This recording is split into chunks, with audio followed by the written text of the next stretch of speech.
Hello friends, ఇవాళ మనం పాలక్ పన్నీర్ చేసుకుందాం.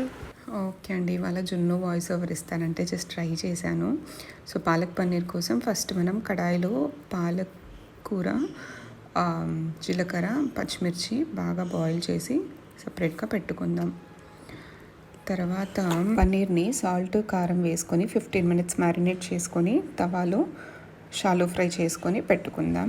ఇప్పుడు కడాయి తీసుకొని మసాలా దినుసులు వేసుకొని ఆనియన్స్ వేసుకొని బాగా గోల్డెన్ బ్రౌన్ వచ్చే వరకు వేయించుకోవాలి. నెక్స్ట్ అల్లం వెల్లుల్లి పేస్ట్ కొంచెం స్లైట్గా తీసుకుందాం. ఇప్పుడు ఫ్రై చేసుకున్నాక మనం రెడీ చేసుకున్న పాలక్ పన్నీర్ ఆ మిక్స్ ఉంది కదా, అది వేసుకొని సాల్ట్, కారం, కొంచెం గరం మసాలా పౌడర్ వేయించుకుందాం. నెక్స్ట్ పన్నీర్ ముక్కలు దానిపైన వేసుకొని ఒక 5 minutes కుక్ చేసుకుంటే మనకు టేస్టీ పాలక్ పన్నీర్ రెడీ అయిపోతుందండి.